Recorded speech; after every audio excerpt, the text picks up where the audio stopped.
उत्तराखंड के Dehradun ISBT bus stand के पास एक बस के अंदर एक लड़की के साथ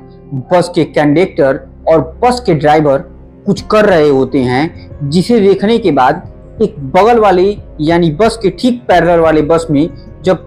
दो ड्राइवर बैठे होते हैं तो वो देखते हैं कि इस बस से किसी के चीखने की आवाज़ आ रही है, किसी के चिल्लाने की आवाज़ आ रही है, और वो इस चीज़ की तस्दीक करने के लिए उस अपनी बस से उतरते हैं और उस बस की तरफ बढ़ते हुए उस बस में एंट्री करते हैं। और लेकिन वो जैसे ही उस बस में एंट्री करते हैं, क्योंकि ये बस दिल्ली से चल कर आई होती है और पार्किंग में किनारे खड़ी रहती है और वहाँ पर यात्री भी नहीं जाते हैं, क्योंकि सबको बात अच्छे से पता रहती है कि ये बस दिल्ली से चल कर आई है, अभी पार्किंग में खड़ी रहेगी, अब इसे अगर कहीं जाना होगा तो ये बस कल ही यहाँ से निकलेगी। तो बात वही रहती है, ये बस आती है, उस जगह पर खड़ी होती है, दो ड्राइवर एक बस के अंदर आराम कर रहे होते हैं। जब उनकी नज़र इस बस पर पड़ती है तो वो लोग तत्काल अपनी बस से उतरकर उस बस में घुसते हैं, और जैसे घुसते हैं तो सामने देखते हैं कि नाबालिग बच्ची है और उसके साथ इस बस के ड्राइवर और कंडक्टर कुछ अप्राकृतिक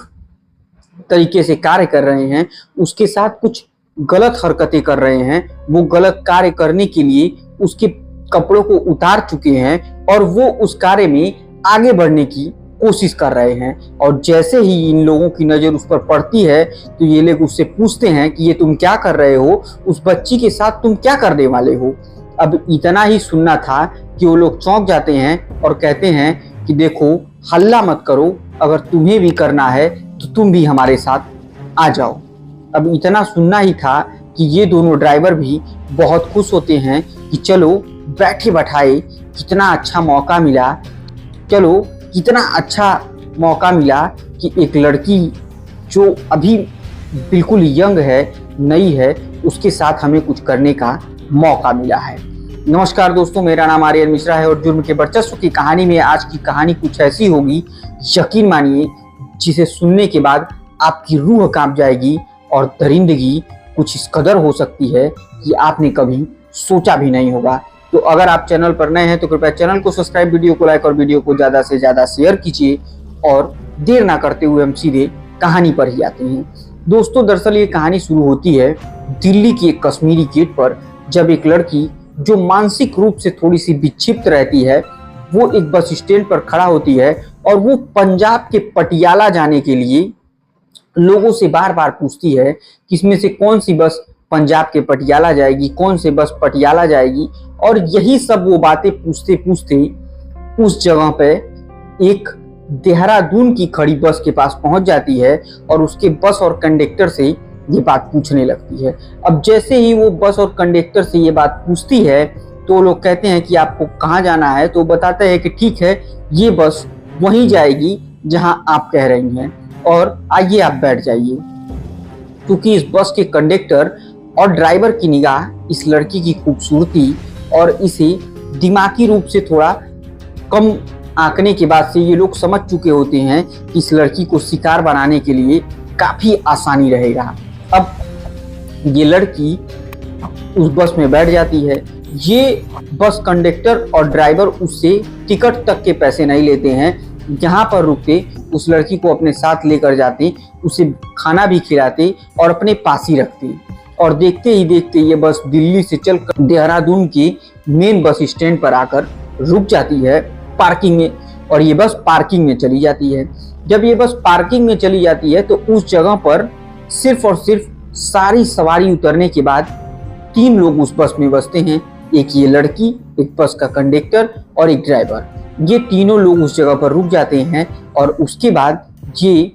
लोग उस लड़की के साथ कुछ गलत करने की कोशिश करने लगते हैं और उसी दौरान वो ड्राइवर आ जाते हैं। लेकिन जब ये लोग कार्य शुरू कर रहे होते हैं तो ये लड़की मानसिक रूप से विक्षिप्त रहती है। इसे इस बात का अंदाजा नहीं था कि मेरे साथ हो क्या रहा है, और ये उसका विरोध भी नहीं करती है, चीखती भी नहीं है, चिल्लाती भी नहीं है। जब दर्द होता है तो वो अपनी कुछ बातों को कहती है, लेकिन ये लोग रुकते नहीं हैं और लगातार उसके साथ अपने संबंधों को बनाना जारी रखते हैं। पहले इस बस का ड्राइवर बनाता है, फिर दूसरी बस का ड्राइवर बनाता है, फिर कंडक्टर बनाता है, फिर उसके बस का भी ड्राइवर बनाता है। अब ये सब करने के बाद कंडक्टर का मन थोड़ा संतुष्ट होता है, तो वो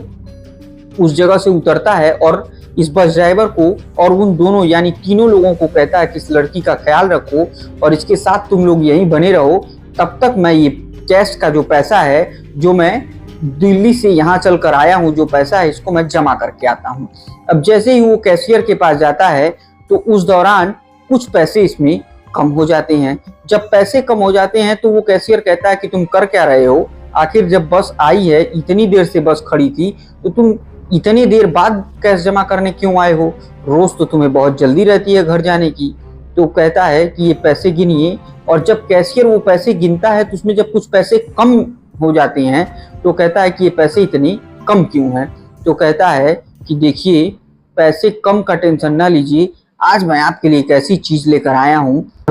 जिसे देखने के बाद आपकी आंखें खुली की खुली रह जाएंगी। अब वो चौंक जाता है और कहता है कि क्या है बताओ?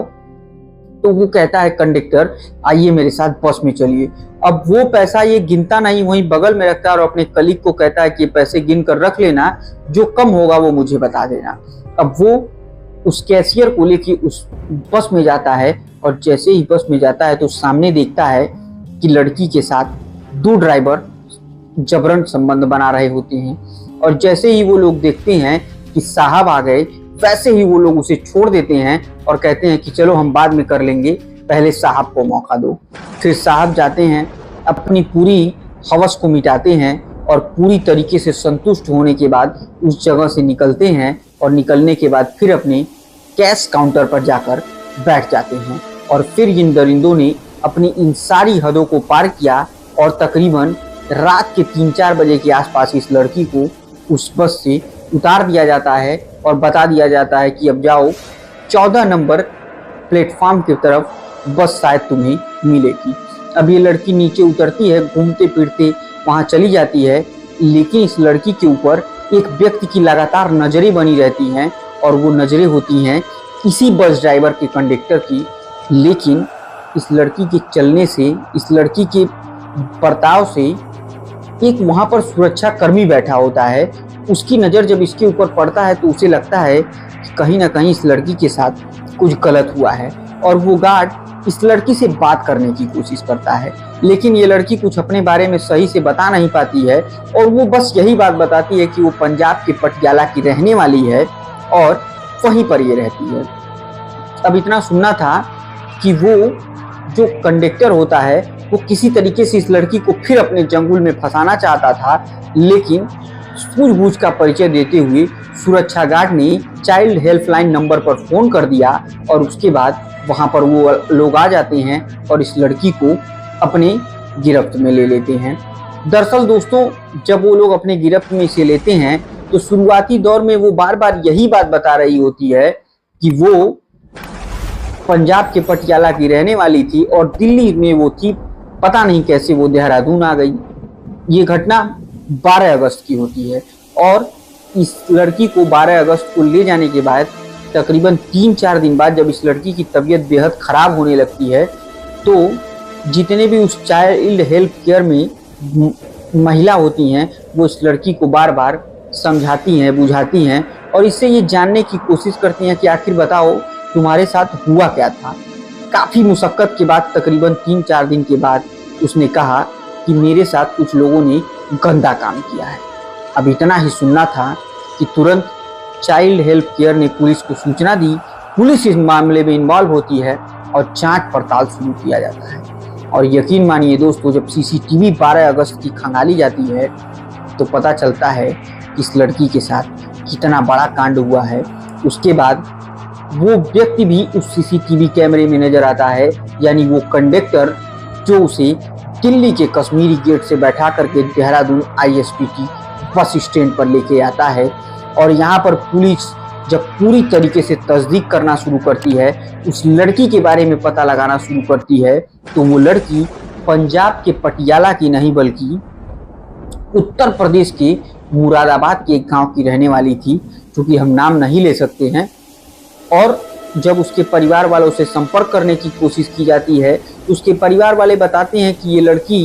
कई बार घर से भाग चुकी है और इसकी मानसिक स्थिति थोड़ी ठीक नहीं है और माँ बाप की भी मानसिक स्थिति कुछ ठीक नहीं थी।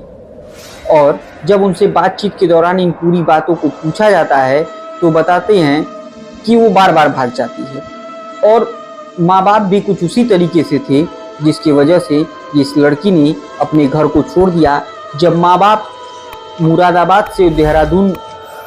पहुंचते हैं और अपनी लड़की को वापस अपने घर लाने की कोशिश करते हैं तो वो लड़की अपने ही घर वालों के साथ आने जाने से मना कर देती है और उसके बाद इस लड़की को अभी भी उसी सुरक्षित जगह पर रखा गया है। उसकी काउंसलिंग लगातार की जा रही है और इन 5 आरोपियों को तुरंत गिरफ्तार कर लिया जाता है और सबसे कड़ाई से पूछताछ चल रही है। वहाँ के जो स्थानीय एसपी होते हैं उन्होंने कहा है कि इस मामले में पॉस्को एक्ट लगाकर जल्दी से जल्दी सभी आरोपियों को सजा दिलाई जाएगी और इस लड़की के साथ हुए इस दुर्व्यवहार का कड़ी से कड़ी सजा उन आरोपियों को जरूर मिलना चाहिए और तब सारे सीसीटीवी कैमरे की मदद से इन 5 आरोपियों को गिरफ्तार कर लिया गया है और मामला सीधे कोर्ट तक पहुंचा दिया गया है और पॉस्को एक्ट के तहत कार्रवाई भी चल रही है। लेकिन दोस्तों सोचने वाली जो ये बात है कि लोग किस कदर गिरते चले जा रहे हैं कि उन्हें बच्चियों तक पर तरस नहीं आता है। इस केस में जितने भी लोग सम्मिलित हैं, किसी की उम्र 45 साल, किसी की उम्र 47 साल, किसी की उम्र 52 साल, किसी की उम्र 55 साल, मतलब इस उम्र दराज के लोग महज एक नाबालिग लड़की के साथ संबंध बनाते हैं जो कितनी निंदनीय है, जिसे मैं कितना भी कहूँ तो वो कम पड़ जाएगा। तो इसी के साथ दोस्तों आज के जुर्म की वर्चस्व की कहानी को हम समाप्त करते हैं और उम्मीद करते हैं कि हमारी ये कहानी आपको बहुत पसंद आई होगी। लेकिन एक चीज़ ज़रूर जीवन में याद रखिएगा कि आप जैसा बोएंगे काटेंगे भी वही और होगा वही जो आप करेंगे। फल आपको ज़रूर मिलेगा। आखिरकार इन लोगों ने क्षणिक मात्र खुशियों के लिए अपनी पूरी ज़िंदगी बर्बाद कर डाली और अपने साथ साथ इन 5 परिवारों की भी ज़िंदगी बर्बाद कर दिया। तो कोई भी अपराध करने से पहले 1000 बार सोचिएगा, अपने परिवार के बारे में सोचिएगा और सतर्क रहिएगा तब तक के लिए। और दोस्तों अगर हमारी कहानी पसंद आई तो कृपया चैनल को सब्सक्राइब, वीडियो को लाइक और वीडियो को ज़्यादा से ज़्यादा शेयर कीजिए। तब तक के लिए मुझे दीजिए इजाज़त। जय हिंद, जय भारत।